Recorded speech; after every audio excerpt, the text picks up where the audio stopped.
একজন মানুষ প্রতিদিন বা সপ্তাহে মোট কতবার মল ত্যাগ করলে ব্যাপারটি স্বাভাবিক?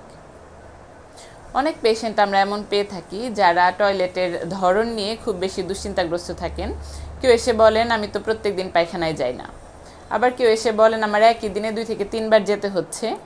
কেউ এসে বলেন যে আমার পায়খানা এক এক দিন এক এক রকম হচ্ছে। আবার কেউ বলেন যে আমার পায়খানায় বেশ দুর্গন্ধ হচ্ছে। এই ব্যাপারগুলো নিয়ে আসলে অনেক পেশেন্টই কিন্তু অনেক দুশ্চিন্তাগ্রস্ত থাকেন। তাই ঠিক স্বাভাবিক পায়খানার ধরন কেমন হওয়া উচিত বা ফ্রিকোয়েন্সি কেমন হওয়া উচিত এ ব্যাপারটি নিয়ে আজকে আমার আলোচনা। চলুন জেনে নিই। একজন সুস্থ স্বাভাবিক মানুষ প্রত্যেক দিন 3 বার বা সপ্তাহে মোট 3 বার যদি মল ত্যাগ করে সেই ক্ষেত্রে কিন্তু ব্যাপারটি স্বাভাবিক। অর্থাৎ একই দিনে যদি কেউ 3 বার যায় এটিও স্বাভাবিক, আবার সপ্তাহে মোট 3 বার যদি যান সেটিও কিন্তু স্বাভাবিক। অর্থাৎ এর মধ্যে যে কোনো অ্যামাউন্টে যদি সে মলত্যাগ করে এটি নিয়ে দুশ্চিন্তাগ্রস্ত হয়ে যাওয়ার কিছু নেই। আবার অনেকে যারা বলছেন যে আমার পায়খানায় অনেক দুর্গন্ধ হচ্ছে, মনে রাখবেন এই মলত্যাগের ব্যাপারটি কিন্তু আমাদের শরীরে অপ্রয়োজনীয় জিনিস ফেলে দেওয়ার একটি প্রক্রিয়া।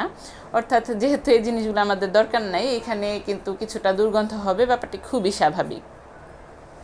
আবার কেউ কেউ বলেন যে আমার এক এক দিন এক এক রকমের মল যাচ্ছে। সেই ক্ষেত্রে মনে রাখবেন আমরা কিন্তু প্রত্যেক দিন একই রকমের খাবার খাই না, বা আমাদের লাইফস্টাইলও কিন্তু প্রত্যেক দিন একই রকমের থাকে না।